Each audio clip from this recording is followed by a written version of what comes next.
சிவாய நம. திருச்சிற்றம்பலம்.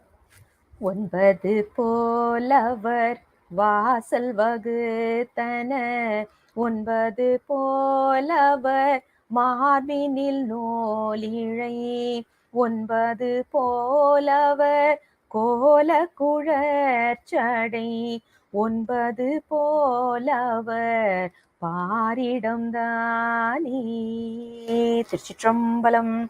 ஞானாசிரியராகவும் ஞான குருவாகவும் எம்மை வழி நடத்தும் நம்பி ஆரூரர் திருவடிகளையும் அண்ணாமலை பெருமான் திருவடிகளையும் மனம் மொழி மெய்களால் வணங்கி இன்றைய ஞான சிந்தனையில் 9ஆம் திருமுறை, அதாவது தில்லை திருமுறை என்று செல்லமாக அழைக்கப்படும் 9ஆம் திருமுறையை ஓர் அறிமுகமாக பார்க்க இருக்கின்றோம். இந்த உரையை ஒரு நோக்க உரையாகவும் நாம பார்க்கலாம். இந்த 9ஆம் திருமுறையை நேற்றில் இருந்து ஆரம்பித்திருக்கின்றோம்.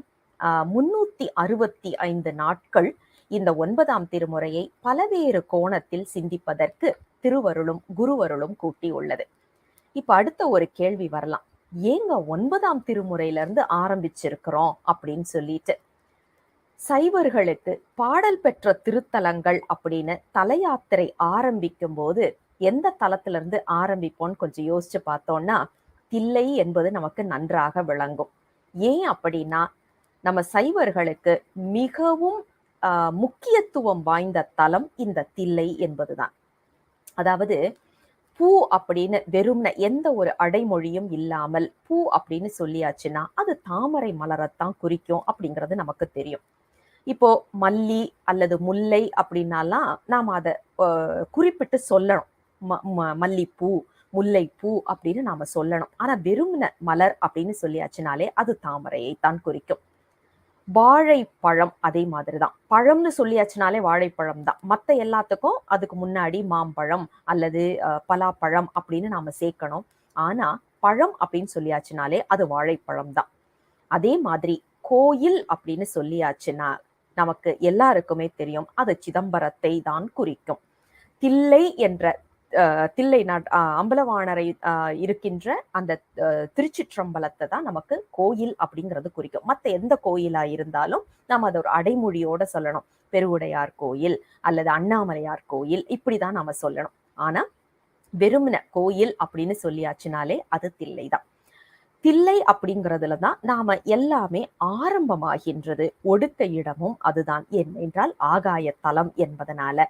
அதனால இந்த 9ஆம் திருமுறை தில்லை திருமுறை என்பதனால் அதில் இருந்து இதை ஆரம்பிப்பதற்கு கருணை செய்திருக்கிறாரோ என்னமோ தெரியாது, அது பெருமானுடைய சித்தம். இந்த திருமுறையில பாத்தீங்கன்னா மொத்தம் 29 பதிகங்கள் இருக்கு.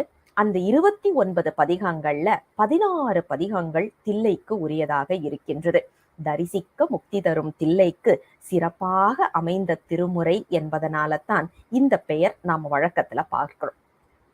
இந்த 9ல வர்ற சிறப்பு அப்படின்னு நாம கொஞ்சம் எடுத்து பார்த்தோம்னு வைங்களேன். 9 அப்படிங்கிறது எந்த எண்ணெய் அதோட பெருக்கினாலும், இப்போ வந்து அதுல 1 2 3 20 25 300 500 1000 எந்த எண்ணெய் வேணாலும் அது கூட நீங்க பெருக்கினாலும் அதனுடைய கூட்டு தொகை வந்து 9ஆகத்தான் இருக்கும். எது போல அப்படின்னா, இந்த உலகம் எல்லாமே மாயையில் ஆனது. அந்த மாயை என்பது பெருமானில் ஒடுங்கி, அதாவது ஆகாயம் என்பதில் ஒடுங்கி மீண்டும் அதிலிருந்து வருகின்றது இல்லையா. பெருமான் ஆகாய தலமாக நமக்கு காட்சி கொடுக்கின்ற தில்லை அது எப்படி இருக்குன்னா பஞ்சபூதங்களின் கலப்பாகவும் தனித்தும் இருப்பது போல.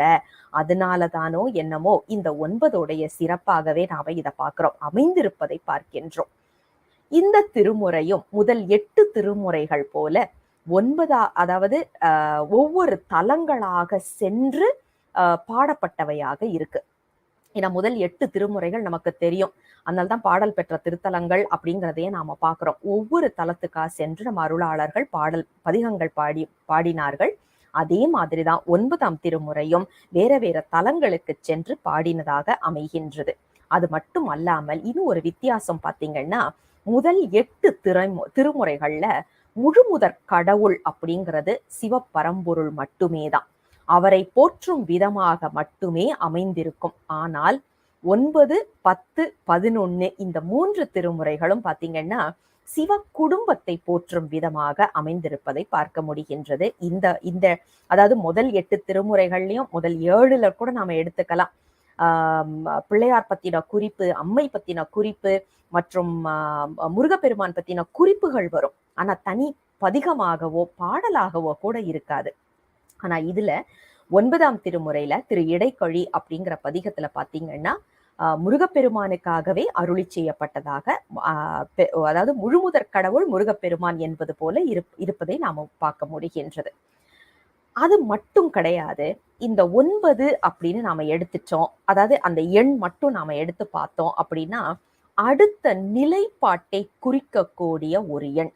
அதாவது 5, 6, 7, 8 இது எதுவுமே பாத்தீங்கன்னா அடுத்த என்ன நம்பர் எண் வரும் அப்படிங்கிறத ஒரு குழுவு கூட கொடுக்காது நமக்கு. குழுவுங்கிறது க்ளூன்னு சொல்றோம் இல்லையா, அந்த மாதிரி ஒரு ஒரு நம்மளுக்கு அந்த அதை பத்தின ஒரு குறிப்பே வராது. ஆனா 9 அப்படின்னு சொல்லும் போது பாருங்க, அந்த 10 அப்படிங்கிறது அடுத்தது 10 அப்படிங்கிறது நமக்கு தெரியும். அதே மாதிரி 90, 9,000 இது எல்லாமே பாத்தீங்கன்னா இதெல்லாம் நாம இலக்கணமா பார்க்கும்போது வேற ஒரு சமயத்துல, ஏன்னா ஒரு வருடம் இதை நாம சிந்திக்க போறோம், அந்த 9ங்கிறதோடைய இலக்கண குறிப்பை நாம இன்னொரு நாள் பார்ப்போம். இலக்கண ஆசிரியர்கள் மூலமாகவே பார்க்க இருக்கின்றோம். இன்று ஓரளவுக்கு தொட்டு தான் பார்க்கிறோம் 9ஆம் திருமுறையோட சிறப்பை. அதனால இந்த 9 அப்படிங்கிறது அடுத்த எண் பத்தின குறிப்பை நமக்கு எடுத்து சொல்லும். எது போல அப்படின்னா நம்மளுடைய அடுத்த நிலைப்பாடு என்ன அப்படின்னா பெருமானின் திருவடியை அடைவதுதான். அந்த நிலைப்பாட்டிற்கு ஏத்தி விடக்கூடிய திருமுறை அப்படிங்கிறத இந்த எண்ணே நமக்கு உணர்த்துவதை பார்க்கின்றோம். சங்க காலத்துல பாத்தீங்கன்னா 9 அப்படிங்கிறது தொண்டு என்ற பொருள்ல, அதாவது மாறாமல் நிற்பது, தொண்டு அப்படிங்கிற வழக்கத்தில் பயன்படுத்தி இருக்கிறாங்க இந்த சொற்றொடர். அகராதிப்படி தொண்டு அப்படின்னா ஒடுக்க வழி அப்படிங்கிறதும் ஒரு பொருளை நாம பார்க்க முடிகின்றது. அதாவது மனம் இசையின் வழியாக ஒடுங்க வேண்டும் அப்படிங்கிறது தான் இதனுடைய பொருளாக வருவதை பார்க்கின்றோம். இன்னும் கொஞ்சம் சிறப்பாகவே இதை ஆராய்ச்சி செய்தோன்னு வைங்களேன், இந்த 9 அப்படிங்கிறது நமக்கு 5 எழுத்து வடிவமாகவே பார்க்க முடிகின்றது. எப்படின்னு பாத்தீங்கன்னா சிவாய நம அல்லது நம சிவாய இந்த 2 மந்திரத்திலையும் எடுத்துக்குவோம். நாம யாரு? யா. யா அப்படின்னு சொல்றது தமிழ் எழுத்து எண் மூலமா நாம பார்த்தோம்னா 10 அப்படிங்கிறது தெரியும். இந்த 10 அப்படிங்கிறதுல ரோமன் எழுத்துக்களா எழுதுனீங்கன்னா எப்படி எழுதுவோம்? ஒரு எக்ஸ் தானே போடுவோம், அதுதானே 10ன்னு குறிக்கும். இப்ப இதை 9 ஆக்கணும்னா என்ன பண்ணுவாங்க? அந்த எக்ஸுக்கு முன்னாடி ஒரு ஐ சேர்ப்பாங்க, அதுதான் 9 அப்படிங்கிறத குறிக்கும். சிவாய நம அல்லது நம சிவாய இந்த 2 மந்திரத்திலும் யாவுக்கு முன்னாடி இருக்கக்கூடிய சி வ என்ற சிவத்தையும் திருவருளையும் நாம் அடைந்தால் பெருமானின் திருவடியை அடையலாம் அப்படிங்கிறது தான் இந்த 9 என்ற ரோமன் எழுத்துக்களாகவும் நாம இதை கொஞ்சம் வித்தியாசமாகவும் பார்ப்பதற்கு வாய்ப்பு இருக்கின்றது. ஏன் அப்படின்னா இந்த திருமுறை முழுவதுமே நமக்கு பார்த்தீங்கன்னா அரசன் முதல் ஆண்டி வரை, சித்தர்கள் முதல் அருளாளர்கள் முதல் எல்லா விதமாக உள்ளவர்களும் பாடி அருள் செய்தது. முக்கியமா பாத்தீங்கன்னா இதுல இருக்கிறவங்க எல்லாருமே சித்தர்கள்னே சொல்லலாம். மன்னராக இருந்து சித்தர்களானவர்கள், அல்லது ஆண்டியாக இருந்து, அதாவது விறகு வெட்டியாக இருந்து அவர்களும் பெருமானை அடைவதற்கு பாடியது. ஆக பெருமான் கிட்ட எந்த வேறுபாடும் இல்லை. பணம் இருக்கு இல்ல அப்படிங்கிற வேறுபாடு கிடையாது, எப்படிப்பட்ட ஒரு பதவியில இருக்கிறாங்கிற வேறுபாடு கிடையாது, அன்பு மட்டுமே அப்படிங்கிறதுதான் 9ஆம் திருமுறை நமக்கு மிக அழகாக எடுத்து சொல்லுவதாக இருக்கு. அது மட்டும் இல்ல, சித்தத்தை சிவன்பாலே வைத்தார்க்கும் அடியேன் என்று நம்பி ஆரூரர் சொல்லுவது போல பெருமானை சித்தத்தில் வைத்து பாடி அருள் செய்ததனாலதான் இது நம்மை மயக்கக்கூடிய இசை பாடலாக, அதாவது நம்மை இசைவிக்கும் பாடலாக, அதன் மூலமாக பெருமானையும் இசைவிக்கும் பாடலாக, இசைக்கும் பாடலாக இந்த முழு திருமுறையும் அமைந்திருப்பதை நாம் பார்க்க முடிகின்றது. இந்த 9ஆம் திருமுறைக்கு இன்னும் ஒரு சிறப்பு என்ன அப்படின்னு நாம எடுத்து பார்த்தோம்னா, பஞ்ச புராணத்துல ஒன்றாக 2ஆக பாடப்படக்கூடிய பாடல்கள் இதுல இருக்கு. அதாவது பஞ்ச புராணம் அப்படின்னா கோயில்கள்ல நாம பார்த்திருப்போம். முதல் 7 திருமுறைகள் கிட்டத்தட்ட 8000 பாடல்கள்ல இருந்து ஒரு பாட்டை எடுத்து பாடுவாங்க. அப்புறம் 8ஆம் திருமுறை 600 பாடல்கள்ல இருந்து ஒரு பாட்டை எடுத்து பாடுவாங்க. அப்புறம் 12ஆம் திருமுறை இதுல 4000 சொச்சம் பாடல்கள் இருக்கு. அதுல இருந்து ஒரு பாட்டை எடுத்து பாடுவாங்க. இந்த 3 பாடல்கள் ஆச்சுதான். 9ஆம் திருமுறையில மொத்தமே பாத்தீங்கன்னா 301 பாடல்கள் தான் இருக்கு. அதுல 299 பாடல்கள் இசைப்பாடல்கள். அதுல இருந்து ஒரே ஒரு பாட்டை எடுத்துக்குவாங்க. அப்புறம் மன்னிக்கணும் 288 அதுல இருந்து ஒரு பாட்டை எடுத்துக்குவாங்க. அதுக்கப்புறம் 13 திருப்பல்லாண்டு பாடல்கள், அதுல இருந்து ஒரு பாட்டை எடுத்துக்குவாங்க. ஆக 9ஆம் திருமுறையில மட்டுமே பாத்தீங்கன்னா 301 பாடல்கள்ல 2 பாடல்கள் பஞ்சபுராணத்துல பாடுற ஒரு குறிப்பை நாம பாக்குறோம்.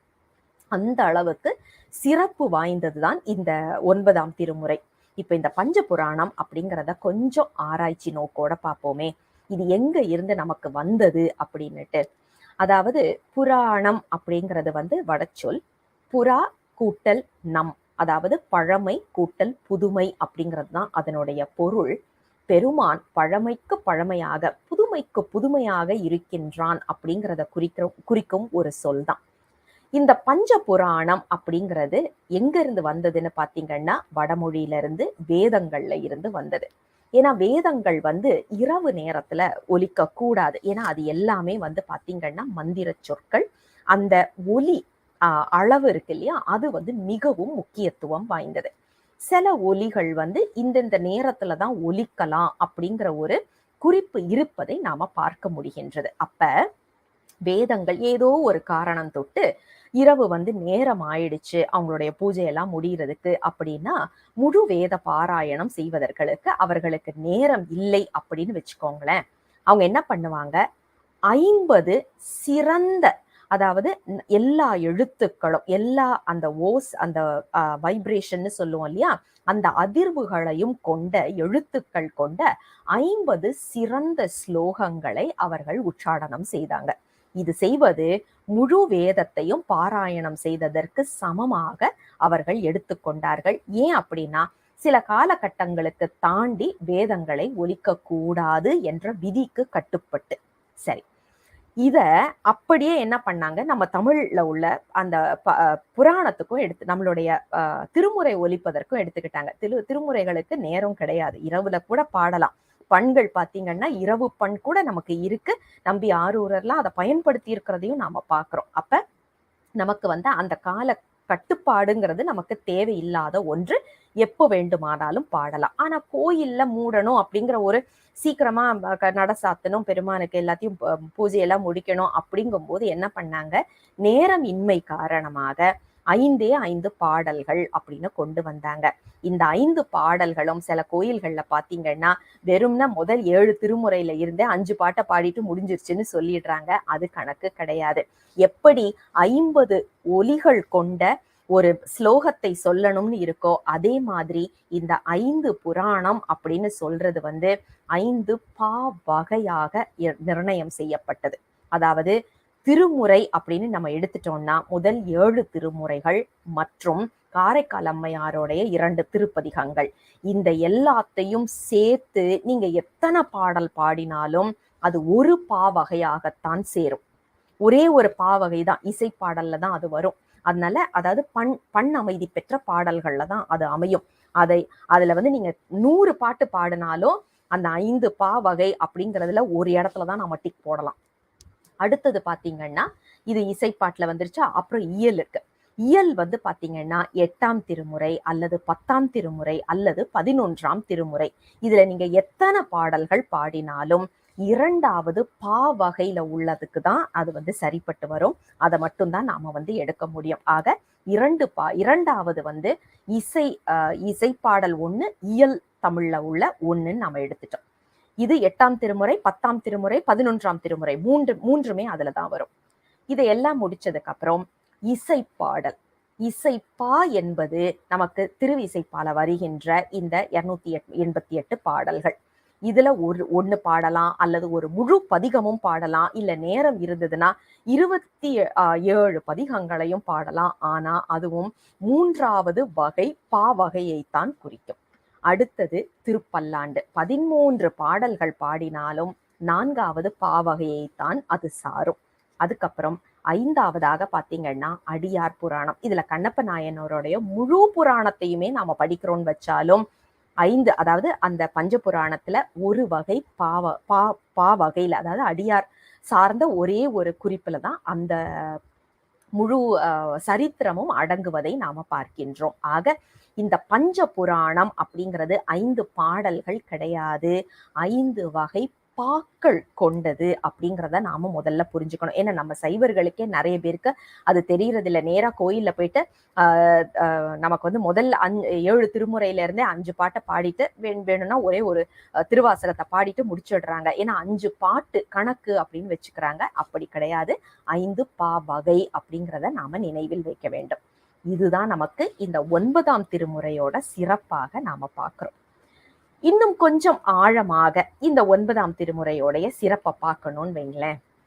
நம்ம எல்லாருக்கும் தெரியும் 12 நூற்பாக்களை கொண்ட சிவஞான போதம். அதை வைத்துதான் நாம 12 திருமுறைகளையும் எப்போதுமே பார்க்கிற ஒரு வழக்கம் இருக்கு. 12 திருமுறைகளும் இந்த 12 சூத்திரத்தில் அடக்கம் அப்படிங்கிறத நாம பார்க்கிறோம். அதுல 9வது, ஏன்னா இப்போ நாம 9ஆம் திருமுறை எடுத்திருக்கிறதுனால 9ஆம் சூத்திரத்தை பார்க்கலாம்.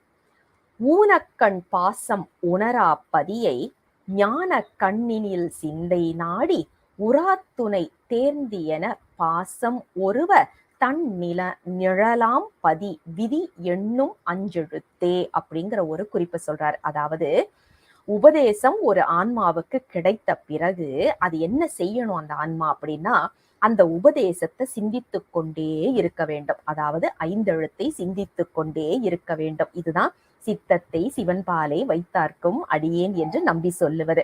அதனால்தான் பாத்தீங்கன்னா 9ஆம் திருமுறையும் முழுக்க முழுக்க சித்தர்கள் அருளி செய்ததாகவே அமைந்திருப்பதையும் நாம பாக்குறோம். அப்ப அதை சிந்தித்து கொண்டே இருக்கணும். அப்படி செய்யும் போது ஆன்ம சுத்தி என்பது நிகழ்ந்து, அதாவது தசகாரியங்கள்ல ஆன்ம சுத்தி என்பது நிகழ்ந்து அதற்கு பிறகு சிவ தரிசனம் நமக்கு நிகழ காத்திருக்கும். அப்படிப்பட்ட ஒரு நிலைப்பாட்டினை விளக்கக்கூடிய நூற்பாதான் இந்த 9வது நூற்பா. அதாவது ஒளி வருது, அதே நேரத்துல இருள் விலகும். எது முதல்ல வருது எது பின்னாடி வருதுன்னெல்லாம் கணக்கு கிடையாது, ஒரே நேரத்துல நிகழும். எப்படின்னா நமக்கு வந்து பெருமானுடைய திருவருள் வர நம்மளுடைய இருள், நம்ம ஆணவம் என்ற இருள் ஒரே நேரத்துல விலகுவதை இந்த 9ஆம் திருமுறை நமக்கு சொல்லுவதை அருள் 9ஆம் நூற்பா அருள் செய்வதை பார்க்கின்றோம். அதுதான் பாசம் ஒருவ தன் நிழலாம் பதி அப்படின்ற ஒரு குறிப்பை வச்சு இது சொல்றதை பார்க்கிறோம். நாம இப்ப அந்த நூற்பாக்குள்ள அதிகமா போக வேண்டாம், போனோம் அப்படின்னா அதோட சித்தாந்தமா போயிடும். அதனால இந்த திருமுறைக்கு ஏற்ப அமைந்திருக்கிற குறிப்புகளை மட்டும் நாம எடுத்துக்கலாம். சரி, அடுத்த குறிப்பாக 9ஆம் திருமுறை ஆசிரியர்கள். இதை என்ன ஒரு சிறப்புன்னா, 9ஆம் திருமுறை அதை 9 ஆசிரியர்கள் அமைத்து கொடுத்திருக்கின்றார்கள். அதுதான் அதுல வந்து ரொம்ப அழகான ஒரு சிறப்பா பார்க்க முடியுது. 9 எல்லாமே 9ஆகவே அது அமைகின்றது. ஒடுக்கம் அப்படிங்கிற பொருள்ல பார்த்தோம் இல்லையா, தொண்டு என்ற பொருள்ல பார்த்தோம் இல்லையா, அதே மாதிரி இதுல என்ன ஒரு சிறப்பு அப்படின்னா, நாம ஏற்கனவே சொன்ன மாதிரி அரசன் முதல் ஆண்டி வரை சித்தர்கள் இருக்கின்றார்கள். அதுக்கப்புறம் வந்து நமக்கு மன்னர்கள் இருக்கின்றார்கள். வைணவ சம்பிரதாயத்தை சேர்ந்தவர்களும் இதில் பாடி அருள் செய்திருப்பதை பார்க்கின்றோம். ஆக தில்லை சிற்றம்பலவன் யாரையெல்லாம் ஆட்கொண்டிருக்கின்றார்களோ அவர்கள் எல்லாருமே இதுல வந்து அப்படி ஒரு உருக்கத்தை கொடுத்திருப்பதை நாம பார்க்க முடிகின்றது. அருமையான ஒரு நூலாகவும் இதை அமைத்து கொடுத்திருக்கின்றார்கள் இந்த 9 ஆசிரியர்கள். இந்த 9 ஆசிரியர்களுடைய பெயர்களை நாம் நினைவில் வைத்துக் கொள்வதற்காக நமக்கு ஒரு தனி பாடல் கொடுத்திருக்கின்றார்கள். செம்பொன்மணி அம்பலத்து நிறுத்தனார்க்கு திரு இசைப்பா உரைத்தவர் தம் பேர் சொல்லில் அப்படின்னு ஆரம்பிக்கிற அந்த பாட்டு. இதுல பாருங்க, 14 தலங்கள் இந்த திருமுறையில நமக்கு கிடைக்குது. நம்ம ஏற்கனவே பார்த்துட்டோம். அதாவது 29 பதிகங்கள், அதுல 16 பதிகங்கள் தில்லைக்குன்னு இருக்கு. மித்த பதிகங்கள் வந்து வேற வேற தலங்களுக்கு உரியது தானே. ஆனா இது ஆரம்பிக்கும் போது சொல்றத பாருங்க, செம்பொன்மணி அம்பலத்து நிறுத்தனார்க்கு. எங்க பொன் வேயப்பட்ட, அதாவது பொன்னாலான பொற்சபை, அங்கே நடனமாடி கொண்டிருப்பவருக்கு திரு இசைப்பா உரைத்தவர் தம் பேர் சொல்லில் அப்படின்னு சொல்லி ஆரம்பிக்கிறாங்க. இப்ப நமக்கு இன்னும் அழகா விளங்குது இல்லையா? இதை ஏன் தில்லை திருமுறைன்னு சொல்றாங்கன்னு சொல்லிட்டு. எத்தனை திருத்தலங்கள் இருந்தாலும் அனைத்தும் ஒடுங்கும் இடம் தில்லை அப்படிங்கிற ஒரு குறிப்பையும் நமக்கு மிக அழகாக இந்த முதல் வரியிலேயே வச்சு நமக்கு இந்த தனிப்பாடல் விளக்குவதை பார்க்கின்றோம். இதுல பாருங்க, செம்பொன்மணி அம்பலத்து நிறுத்தனார்க்கு திரு இசை பாவுரை தவத்தம் பேர் சொல்லில் பம்பு புகழ் செறி திருமாளிகை மெய்த்தேவர் பரிவுடை சேந்தனார் கருவூர் தேவர் நம்பி காடவர்கோன் நல் கண்டராதித்தர் நன்குயர் வேணாட்டடிகள் திருவாலி அமுதர் அம்புவியோர் புகழ் புருடோத்தமர் சேதீராயர் ஆக இவர் ஒன்பதின்மர் தாமுரை கண்டடைவே. இவர்கள்தான் ஒன்பதின்மர் அப்படிங்கிறத நமக்கு மிக அழகாக எடுத்து சொல்லும் ஒரு தனிப்பாடல். இதுல பாருங்க, பம்பு புகழ் செறி திருமாளிகை மெய்த்தேவர் பரிவுடைய சேந்தனார் கருவூர் தேவர் நம்பி காடவர்கோன் நற்கண்டராதித்தர் நன்குயர் வேணாட்டடிகள் திருவாலி அமுதர் அம்புவியோர் புகழ் புருடோத்தவர் சேதிராயர். இந்த ஒன்பதின்மர் அப்படிங்கிறத நமக்கு மிக அழகாக இந்த பாடல் சொல்லிடுச்சா. இதுல இன்னும் ஒரு சிறப்பு பாருங்க, எந்த அடைமொழியும் இல்லாமல் சிறப்பு அப்படிங்கிறத அப்படியே சொன்ன ஆசிரியர்களை 4 பேரை பார்க்கிறோம். ஏன்னா நம்ம எல்லாருக்கும் தெரியும் வேதம் எத்தனை சிறந்தது அப்படின்னு. அதுக்கு தனியா அடைமொழிலாம் சிறந்த வேதம் அப்படின்னு நம்ம எதுவுமே சொல்ல வேண்டிய அவசியம் கிடையாது. அறம் பொருள் இன்பம் வீடு அப்படின்னு சொல்லியாச்சுன்னா நான் மறைகள். இதுல சிறந்த அறம் சிறப்பில்லாத அறம், சிறந்த பொருள் சிறப்பில்லாத பொருள் அப்படிலாம் கிடையவே கிடையாது. ஆக இந்த 4 மறைகளையும் மிக அழகாக சேர்த்த ஒரு குறிப்பாக நாம இந்த 4 பார்க்க முடிகிறது. யாரு அப்படின்னா கருவூர் தேவர் நம்பி காடவர்கோன் திருவாலி அமுதர் சேதிராயர். எந்த அடைமொழியும் இல்லை, நேரடியாகவே வந்துட்டாங்க. அதற்கப்புறம் 5 எழுத்தாக ஒரு 5 பேர் வருகின்றார்கள். அவர்களுக்கு அழகான அடைமொழி வருகின்றது. என்னன்னு பார்த்துருவோம். பம்பு புகழ் செறி திருமாளிகை மெய்த்தேவர். பாருங்க, மெய் செறி பம்பு அப்படின்ற மாதிரி நாம இதை பிரிச்சுக்கணும். அதாவது மெய் செறி பம்பு புகழ்மிக்க திரு மாளிகை தேவர் அப்படின்னு நாம பிரிச்சுக்கிட்டோம்னா, அதாவது கொண்டு கூட்டினோம் அப்படின்னா இன்னும் அழகாக பொருள் புரியும். உண்மையாகிய சிவத்தின் பயனை அறுவடை செய்யும் புகழ்மிக்க திருமாளிகை தேவர். அவருடைய பதிகங்களை படிக்கும் போது இது எத்தனை உண்மையான சொற்றொடர் அப்படிங்கிறது நமக்கு தெரியும். அடுத்தது பாருங்க, பரிவுடைய சேந்தனார். பெருமானுக்கே களிய தப்பாவு கொடுத்தவர் நம்ம சேந்தனார். யோசிச்சு பாருங்க, பெருமான் களி வேணும் அப்படின்னா அன்னைக்கு சாப்பிட்டுட்டு அடுத்த நாளைக்கும் அவர் தப்பாவை வாங்கிட்டு போறாரு அப்படின்னா பரிவுடைய சேந்தனார் தானே. அடுத்தது நல் கண்டராதித்தர். அது என்னங்க, அப்ப கெட்ட கண்டராதித்தர்னு ஒருத்தர் இருக்கிறாரா அப்படின்னு கேட்கக்கூடாது. ஏன்னா இது ஒரு இலக்கண குறிப்பு. என்னன்னா இனச்சொட்டு இல்லா பண்பு கொள் பெயர் கொடை அப்படிங்கிறது அந்த குறிப்பு. அதாவது எது போல அப்படின்னா செங்கால் நாரை செஞ்ஞாயிறு அப்படின்லாம் சொல்றோம் இல்லையா, அந்த மாதிரி. செஞ்ஞாயிறுனா அப்ப கருஞாயிறு இருக்கான்னு கேட்கக்கூடாது, அது கிடையாது. அது மாதிரி இனச்சுட்டு இல்லாத பண்புகொள் பெயர் கொடை அப்படிங்கிறது இந்த இலக்கண குறிப்பு. அப்படிதான் நல்ல கண்டராதித்தர் அப்படிங்கிற ஒரு குறிப்பை பார்க்கிறோம். நன்குயர் வேணாட்டடிகள். ஏன்னா இவர் ஒரு மன்னராக இருந்தவர். அவருக்கு அந்த பதவி மோகம் எல்லாம் இல்லாம எல்லாத்தையும் தூக்கி போட்டுட்டு இந்த உலகத்துக்கு உண்மையான மகிழ்ச்சி கொடுப்பது எது அப்படிங்கிற ஒரு தெளிவு இருந்தது இல்லையா. அதனால அவர் நன்கு உயர்ந்தவர் இல்லையா, அந்த குறிப்பை நமக்கு சொல்றாரு. அதே மாதிரி அம்புவியோர் புகழ் புருடோத்தமர். பெருமானால ஆட்கொள்ளப்பட்டவர் அப்படின்னா புவி என்று சொல்லப்படுகின்ற மக்களால் புகழப்படப்பட்டவர்கள் தானே. அதனால அந்த குறிப்பையும் நாம பார்க்கிறோம். ஆக 9ஆம் திருமுறை 9 ஆசிரியர்களை வச்சு அருள் செய்திருக்கிறாங்க அப்படிங்கிற குறிப்பை நாம பார்த்துட்டோம். இப்ப அடுத்தது எத்தனை பதிகங்கள் அப்படிங்கிறத பார்க்க போறோம்.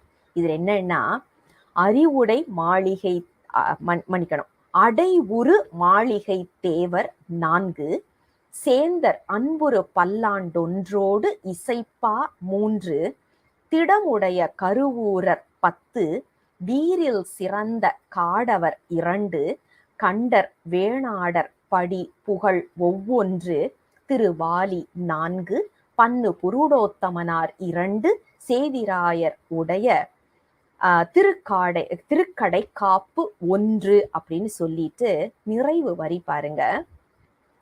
29 அந்த செய்யுள்கள் எவ்வளவு இருக்கு அப்படிங்கிற ஒரு கணக்கு சொல்றாங்க. 360 5 அப்படின்னு ஒரு குறிப்பு சொல்றாங்க. அப்ப என்ன பொருள்னா, மொத்தம் 365 பாடல்கள் கிடைச்சிருக்கு. ஆனா நமக்கு கிடைச்சது 301 தான். மித்த பாடல்களை தொலைத்து விட்டோம் அப்படிங்கிறது தான் நிதர்சனமான உண்மையாக இருப்பதை பார்க்கின்றோம். ஆக 301 பாடல்களையும் இன்றில் இருந்து ஒவ்வொன்றாக சிந்திப்பதற்கு பெருமானின் கருணை நமக்கு துணை செய்ய வேண்டும். திருமாளிகை தேவர் மொத்தம் 45 பாடல்களையும், சேந்தனார் 47 பாடல்களையும், கருவூர் தேவர் 103 பாடல்களையும், பூந்துருத்தி நம்பிக்காட நம்பி 12 பாடல்களையும், கண்டராதித்தர் 10 பாடல்களையும், வேணாட்டடிகள் 10 பாடல்களையும், திருவாலி அமுதனார் 42 பாடல்களையும், புருடோத்தம நம்பி 22 பாடல்கள், சேதிராயர் 10 பாடல்களாக மொத்தம் 301 பாடல்கள் அமைந்திருக்கின்றது. இந்த பதிகத்துல, இந்த திருமுறையில பயன்படுத்திய பண்கள் அப்படின்னு பார்த்தோம்னா, இதுக்கும் ஒரு தனிப்பாடல் இருக்கு. 5உடன் நால்வரும் உரைத்த என்று ஆரம்பிக்கின்ற ஒரு தனிப்பாடல். நம்ம அந்த பாடலுக்குள்ள போகல. ஆனா எப்படி இதை பார்க்க போறோம் அப்படின்னா, திருமாளிகை தேவர் 4ல் 1 காந்தாரம் மற்ற எவையும் பஞ்சமமே. 4 பாடல்கள் பாடினாரு. அதுல 1 காந்தாரம், மற்ற 3 பஞ்சமம் இப்படிங்கிற குறிப்புல நமக்கு சொல்றாங்க. அதே மாதிரி முந்து கருவூரர் 12 புறநீர்மை மொழிந்திடு காந்தாரம் 1 மற்றவையும் பஞ்சமமே. காடவர்கோன் 2ல் நந்தலில் சாளரபாணி 1 மற்றவையும் பஞ்சமமே.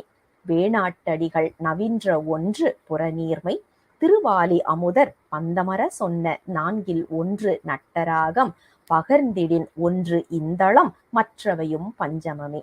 மற்ற எல்லாமே பஞ்சமத்துல அமைஞ்சிருக்கு அப்படிங்கிறத நாம பார்க்க முடிகின்றது. இந்தளம் ஒரே ஒரு பதிகம் நமக்கு கிடைச்சிருக்கு. இது முற்கால பண், அடிப்படை பண்ணாக அமைந்திருக்கின்றது. காந்தாரம் என்ற பண் 2 பதிகங்கள் நமக்கு கிடைச்சிருக்கு. சாளரபாணி 1. இது புதிய ஒரு பண் வகை. நமக்கு திருமுறைகள்ல கிடைக்காதத, முதல் 7 திருமுறைகள்ல கிடைக்காத ஒரு பண்ணாக நாம இதை பார்க்கிறோம். நட்டராகம் ஒரு பண், ஒரு பதிகம்.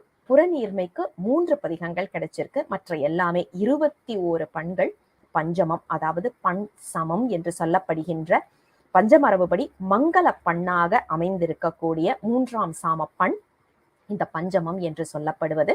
நமக்கு இது எல்லாமே இசை அறிஞர்கள் நமக்கு இது எல்லாத்தையும் ஒன்னொன்னா அப்புறமா பொறுமையா நமக்கு சொல்லுவாங்க. அப்ப நாம இன்னும் இதை ஆழமாக புரிந்து கொள்ளலாம். இப்போதைக்கு மேலோட்டமான கருத்து, என்னென்ன பதிகங்கள் யார் அருளி செய்திருக்காங்க அப்படிங்கிறத நாம தொட்டு தான் பார்த்துட்டு இருக்கிறோம். பின்னாடி வர்ற நாட்கள்ல நமக்கு அதற்கான அறிஞர்களை வச்சு ஒவ்வொரு குறிப்பையும் இன்னும் ஆழமாக நாம பார்க்கலாம். பண் சுமந்த பதிகங்கள் அப்படிங்கிறது நமக்கு நன்றாக தெரிந்தது முதல் 7 திருமுறை. இந்த 9ஆம் திருமுறையும் அப்படியே அமைந்திருக்கு. அதே மாதிரி நம்ம சொன்ன மாதிரி சாளரபாணி என்ற ஒரு புதிய பண்ணும் நமக்கு கிடைச்சிருப்பதை பார்க்கிறோம். இந்த 9ஆம் திருமுறை தலங்கள் அப்படின்னு பார்த்தோம்னா மொத்தம் 14 தலங்கள் இருக்கிறத பார்க்கிறோம். அதாவது முதல்லயே கோயில் தான். 173 பாடல்கள் கோயில் திருத்தலத்திற்கே அமைந்திருக்கின்றது. திருவீழிமழலை, திரு ஆவடுதுறை, திரு இடைக்கழி, திரு களந்தை ஆதித்தேச்சரம், திரு கீழ்கோட்டூர் மணியம்பலம், திரு முகத்தலை, திரைலோக்கிய சுந்தரம், கங்கை கொண்ட சோழேச்சரம், திருப்பூவனம், திருச்சாட்டியக்குடி, தஞ்சை ராஜராஜேச்சரம், திரு இடைமருதூர், திரு ஆரூர் என்ற இத்தனை தலங்கள், 14 தலங்கள் நாம இந்த 9ஆம் திருமுறை அமைந்திருப்பதை நாம பார்க்கின்றோம். மொத்தமாக உள்ள பதிகங்கள், அப்புறம் பண்வகை, அதுக்கப்புறம் ஆசிரியர்கள் என்று ஒரு அதாவது ஒரு கண்ணோட்டம் அப்படின்னு பருந்து பார்வை அப்படின்னு சொல்லுவோம் இல்லையா, அந்த மாதிரி ஒரு கண்ணோட்டமாக நாம இப்ப பார்த்தோம். இதை இன்னும் ஆழமா சிந்திக்க இருக்கிறோம். நாளையில இருந்து ஒவ்வொரு பாடலாகவும் பொருளை சிந்திக்க இருக்கிறோம். அதற்கப்புறம் தனித்தனி கட்டுரைகள் மாதிரியும் நாம இதை சிந்திக்கிறதுக்கு இருக்கிறோம். 1 வருட பயணம் எங்களோடு இணைந்திருக்குமாறு உங்களை கேட்டுக்கொள்கின்றேன். நீங்க நம் தமிழ் ஊரன் யூடியூப் அல்லது ஃபேஸ்புக் இதுல எதுல இணைஞ்சிருந்தாலும் எங்களுடைய நிகழ்வு, ஏன்னா ஒரு நாளைக்கு ஒரு நிகழ்வுன்னு கிடையாது, 3ல இருந்து 4 நிகழ்வு நாம வந்து திட்டமிட்டு இருக்கிறோம் பெருமானுடைய கருணை துணை நிற்க. அதனால நமக்கு வந்து அறிவிப்புகள் சிலப்போ வராம போறதுக்கும் வாய்ப்பு இருக்கு. அதனால நீங்க சப்ஸ்கிரைப் பண்ணிக்கோங்க. எப்பப்போ உங்களுக்கு வந்து அது லைவ் வருதோ அப்ப நீங்க உடனே அதை பார்த்துக்கிறதுக்கு வசதியா இருக்கும் அப்படின்னு சொல்லி உங்களிடமிருந்து விடைபெற்றுக் கொள்கின்றேன். தென்னாடுடைய சிவனே போற்றி, எந்நாட்டவர்க்கும் இறைவா போற்றி, அண்ணாமலையம் அண்ணா போற்றி, கண்ணார முத கடலே போற்றி, சிவசிவ திருச்சிற்றம்பலம்.